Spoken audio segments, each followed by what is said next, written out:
Assalamualaikum warahmatullahi wabarakatuh. Waalaikumsalam. Selamat siang sahabat Bawaslu Kabupaten Pandeglang dimanapun Anda berada. Selamat bergabung dalam kegiatan ataupun program Bawaslu Kabupaten Pandeglang pada siang hari ini. Kali ini kita mengadakan program atau kegiatan khusus Bawaslu Kabupaten Pandeglang, yaitu kajian umum hukum acara pemilu dan pemilihan. Kegiatan ini merupakan kegiatan yang menjadi program unggulan Bawaslu Kabupaten Pandeglang, dan kali ini siang hari ini adalah volume yang pertama, dan di tengah-tengah kita sudah hadir Pak Ketua Bawaslu Kabupaten Pandeglang, Pak Febri Setiadi. Selamat siang Pak Ketua. Siang, Pak. Bagaimana keadaannya hari ini? Alhamdulillah baik.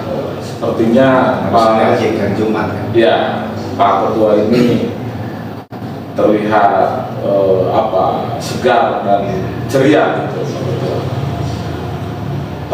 Baik para hadirin dimanapun Anda berada, tema KUHAP kali ini yaitu mengusung tema peran Bawaslu dalam menjaga integritas pemilu, di mana nanti kita akan berdiskusi secara langsung dengan Pak Ketua Bawaslu Kabupaten Pandeglang, membahas terkait dengan peran Bawaslu dalam menjaga integritas pemilu. Jadi integritas ini Pak Ketua sering yang digembor-gemborkan, baik itu di instansi, di lembaga, di setiap lembaga pemerintahan itu sering digembor-gemborkan. Bahkan sering kita lihat juga dilakukan kegiatan seremoni terkait dengan integritas ini, terutama di Bawaslu ataupun di penyelenggara pemilu, integritas ini. Terus kemudian bahkan sepertinya integritas ini menjadi sebuah atau satu hal yang sangat penting di setiap instansi ataupun lembaga pemerintah terutama. Apa sih yang dimaksud dengan integritas itu, Pak Ketua? Baik. Selamat siang rekan-rekan Bawaslu, sahabat-sahabat Bawaslu dimanapun sahabat-sahabat berada. Berkaitan dengan integritas, ya, integritas ini memang menjadi kunci bagi semua kementerian maupun lembaga, ya, karena bagaimana salah satu salah satu kerja kelembagaan, ya, dan tentunya Bawaslu juga sering menggembor-gemborkan berkaitan dengan kata kunci integritas itu, agar bagaimana lembaga ini bisa dipercaya oleh publik. Ya. Berkaitan dengan nilai-nilai integritas, tentunya ini ada dua hal yang harus saya sampaikan di forum podcast ini. Yang pertama itu integritas personal, yang kedua adalah integritas kelembagaan. Dan tentunya kalau saya menganalogikan berkaitan dengan integritas ini, ya, lembaga ini kan jasad, ruhnya adalah ya orang-orang yang mengisi lembaga ini. Jadi intinya hal yang mesti harus dibenahi terlebih dahulu adalah soal personality di dalam kelembagaan ini. Artinya bahwa semua jajaran kesekretariatan, terus kemudian juga pimpinan, baik itu ketua maupun anggota, harus memegang teguh nilai-nilai integritas ini. Tentunya nilai-nilai integritas ini antara sikap, terus kemudian nilai, terus kemudian konsistensi itu harus berjalan beriringan, Karena bagaimanapun juga kan pemilu kita ini kan hasilnya harus dilegitimasi oleh publik, maka salah satu lembaga yang mengawasi itu tentunya harus memiliki sikap dan nilai integritas, sehingga nanti di ujungnya nanti di hasil pemilunya maupun hasil pilkadanya, pemilihan kepala daerah itu bisa dilegitimasi oleh publik, bisa diakui oleh publik hasilnya.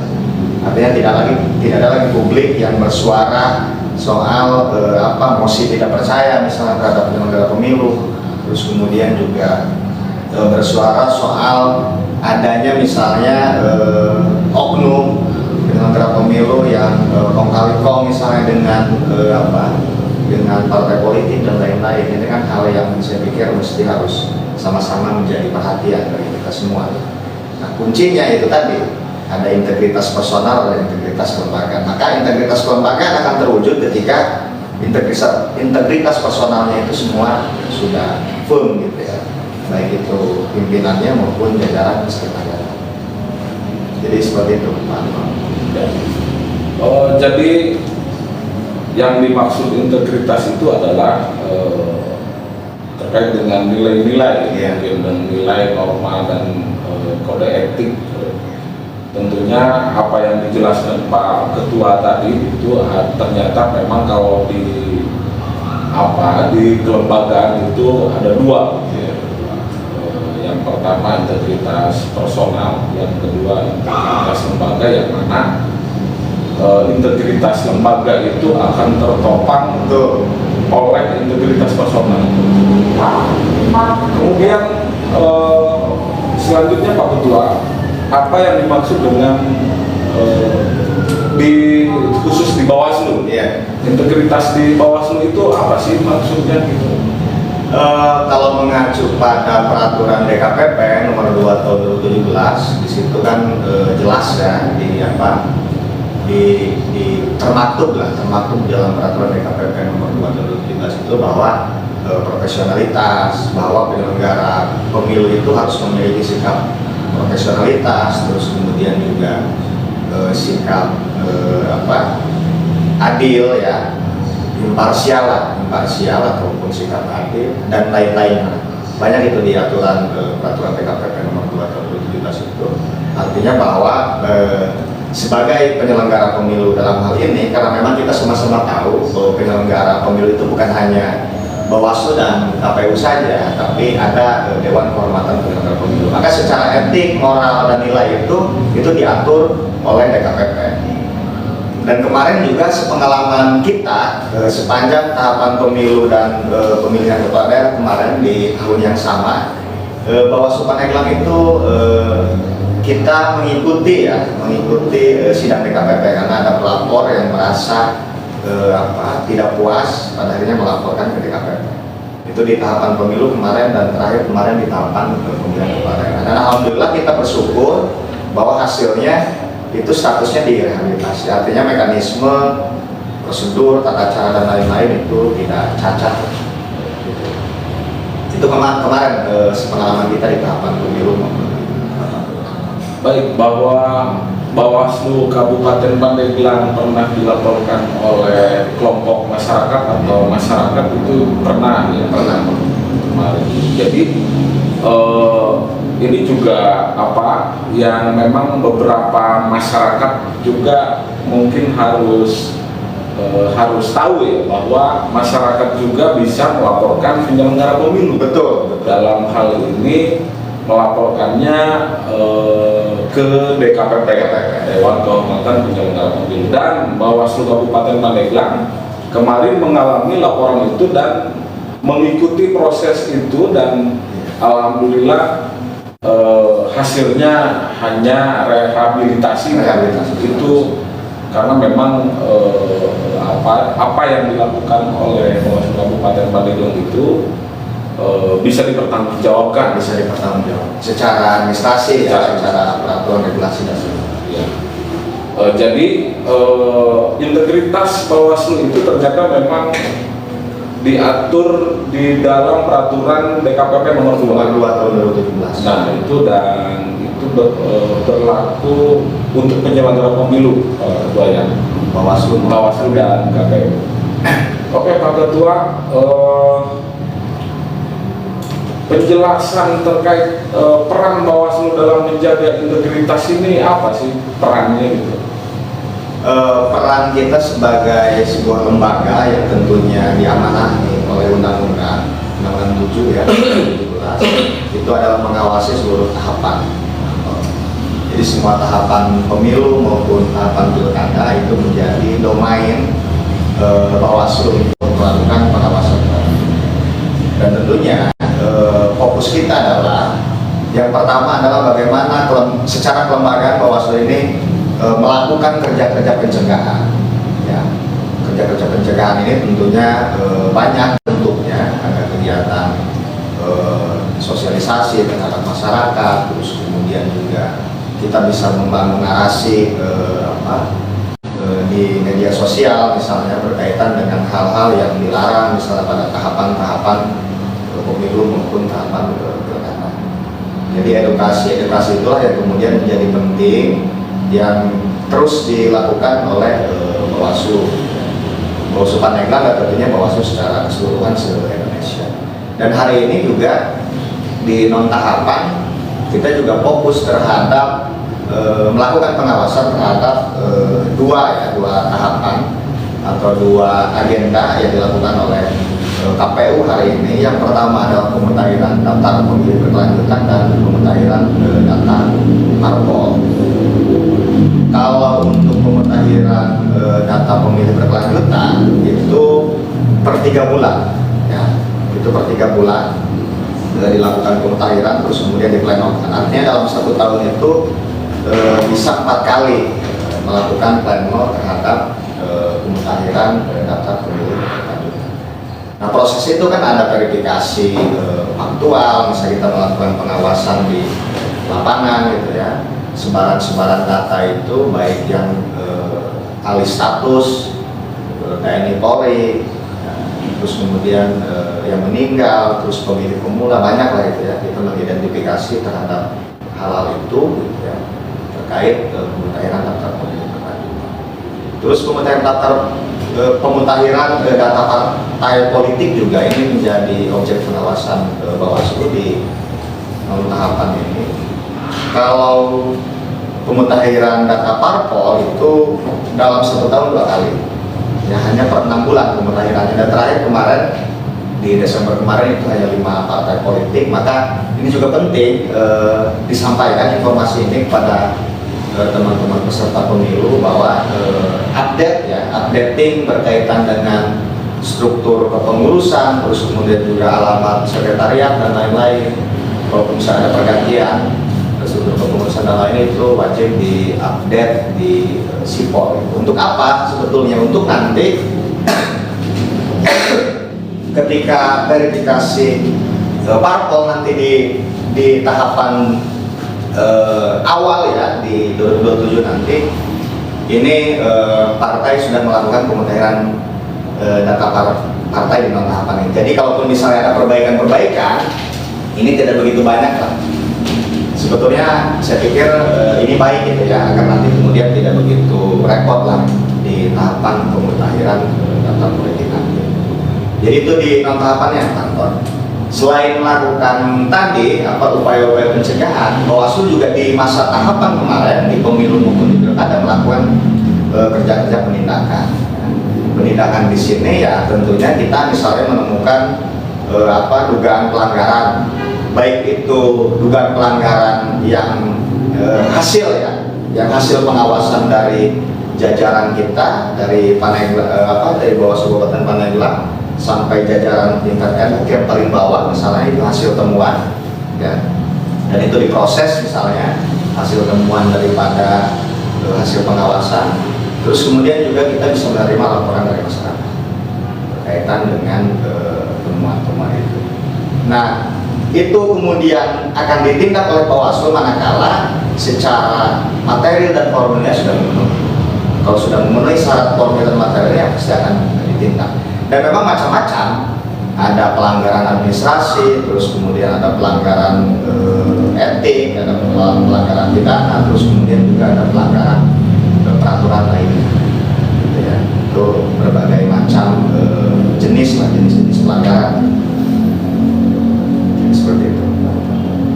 Baik, jawaban yang sungguh sangat luar biasa sekali, sangat detail sekali, bahwa peran Bawaslu dalam menjaga integritas itu sudah sangat rinci dan sangat detail dijelaskan oleh Pak Ketua, yang mana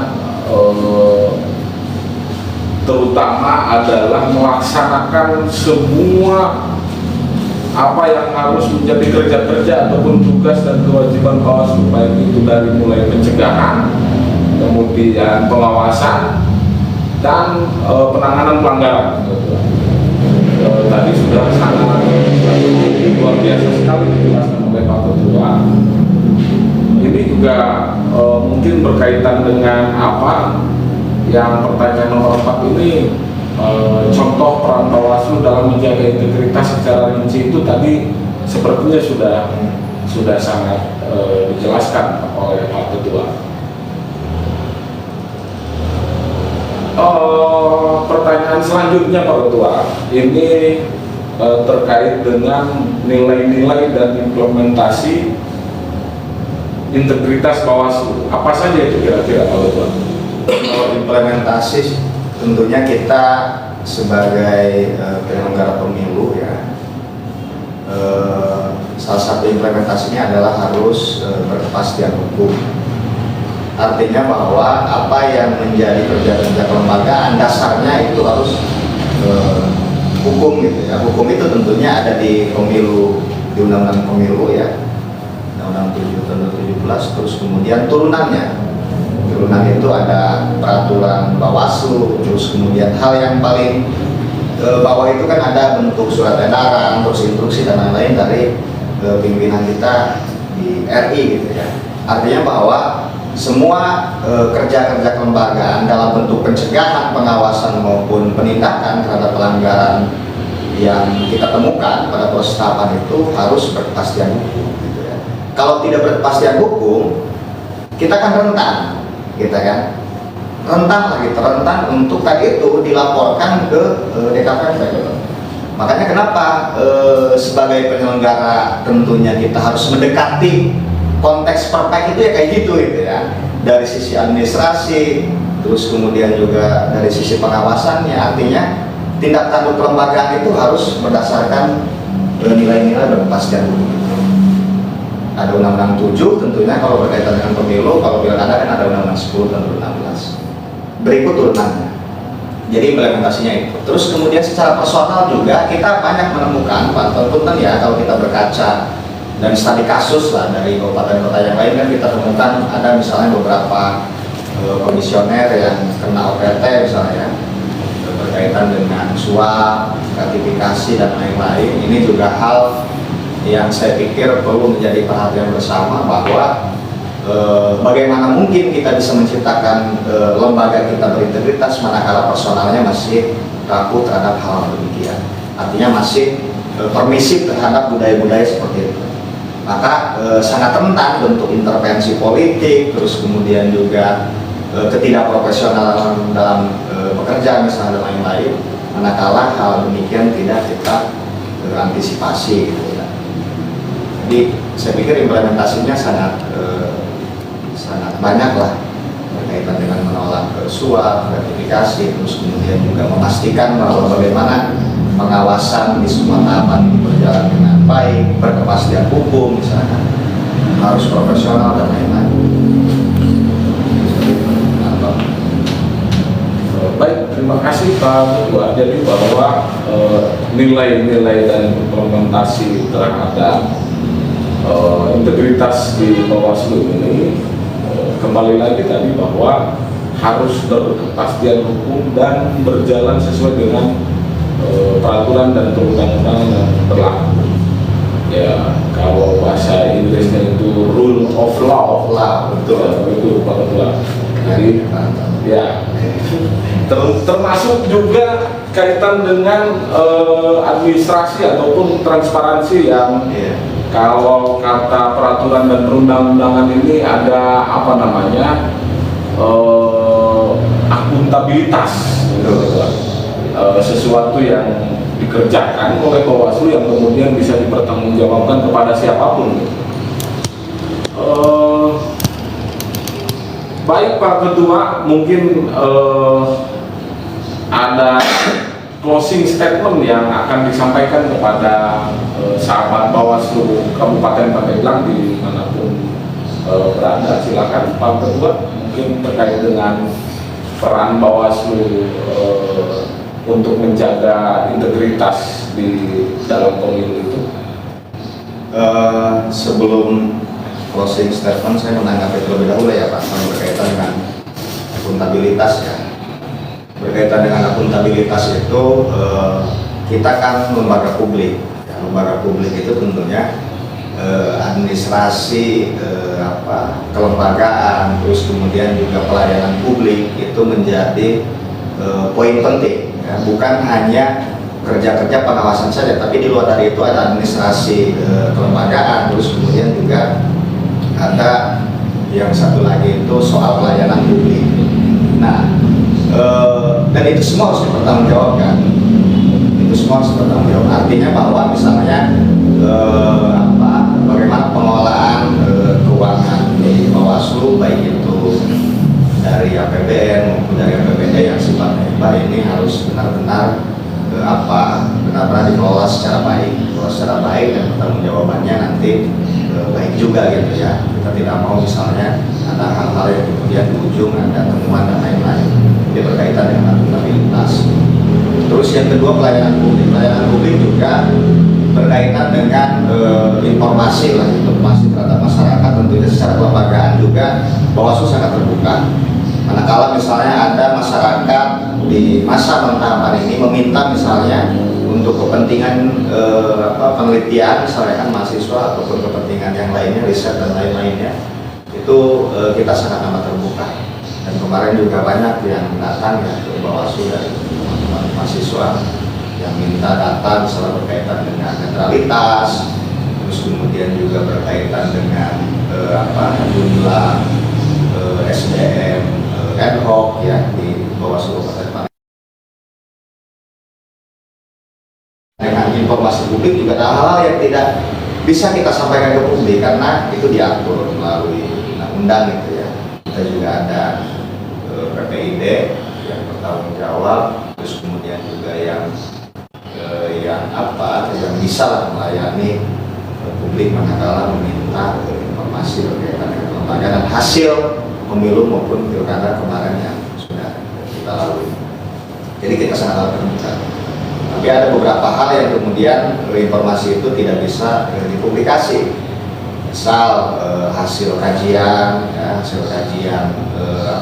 penanganan pelanggaran.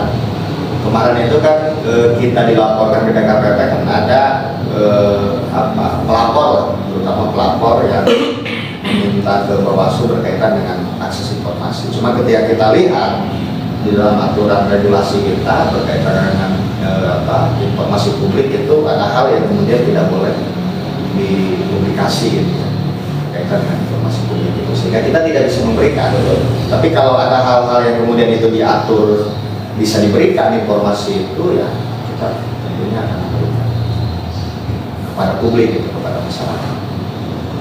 Nah, kalau untuk closing statement di kegiatan podcast ini, tentunya saya berharap kepada sahabat-sahabat Bawaslu ya dimanapun rekan-rekan berada, ini kegiatan perdana ya, dan kemungkinan nanti per 2 minggu Bawaslu akan melakukan kegiatan yang sama di hari Jumat.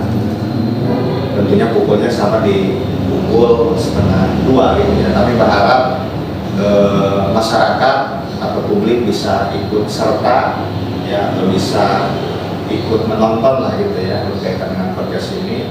Kita ingin di masa non tahapan ini, kalau saya analogikan, Bawaslu ini pada proses menanam gitu ya.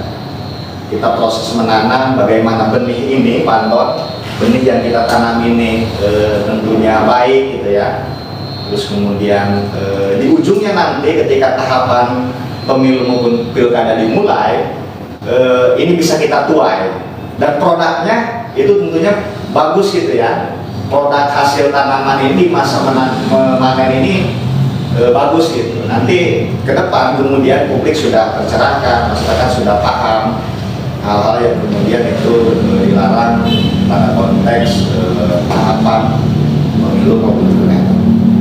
Hal yang paling penting sebetulnya memang mata rantai yang sampai detik ini tidak bisa diputus ya, bukan tidak bisa, mungkin agak sulit dan butuh proses yang panjang ke depan adalah berkaitan dengan money politik itu.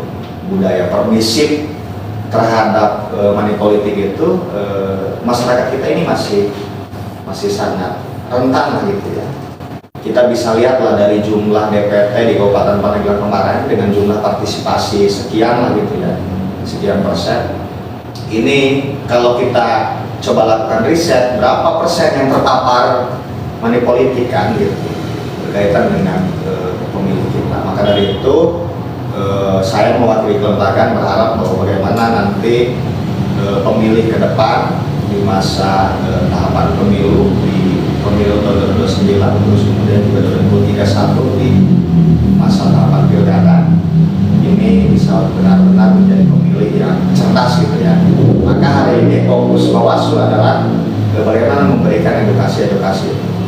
Kalau saya lakukan yaitu masa memanen, kita tuai nanti di masa tahapan sehingga publik sudah sadar gitu ya, masyarakat sudah sadar bahwa banyak gitu hal-hal yang kemudian dilarang di tahapan pemilu maupun tahapan pilkada.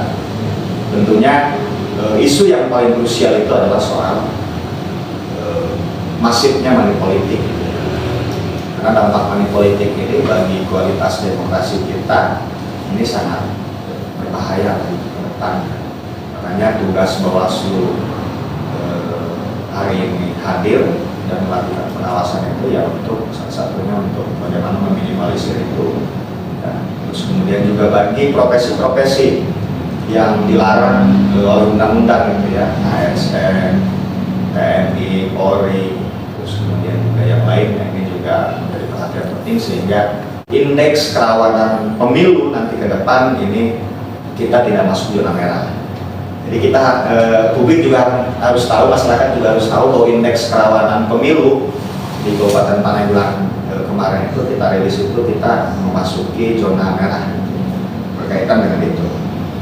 Berkaitan dengan netralitas ASN, money politik, karena berkaca pada pemilu sebelumnya ataupun pilkada sebelumnya. Dan saya berharap bagi masyarakat, ya, bagi publik itu untuk kita hari ini segera move on, segera sadar bahwa kita harus menjadi pemilih yang cerdas. Jangan sampai ada lagi masyarakat yang diiming-imingi uang misalnya kan untuk memilih si A, si B dan seterusnya gitu. Jadi seperti itu bagi peserta pemilu juga saya pikir ke depan berkaitan dengan kaderisasi partai politik juga menjadi hal yang penting agar siapapun calon yang disiapkan nanti untuk menjadi calon legislatif maupun calon eksekutif ya, gubernur maupun bupati maupun wali kota ini benar-benar kader yang punya kapasitas untuk memikirkan bagaimana keberlangsungan provinsi, kabupaten ataupun kota 5 tahun sampai dengan 5 tahun konsep-konsep pembangunan dan lain-lain. Jadi seperti itu Pak. Jadi saya berharap untuk semua masyarakat agar hari ini kita melek, gitu ya, melek dan sadar ke depan pemilu dan pilkada kita mudah-mudahan semakin baik, semakin berkualitas dan hasilnya tentunya bisa dilegitimasi oleh semua pihak. Jadi seperti itu, Pak.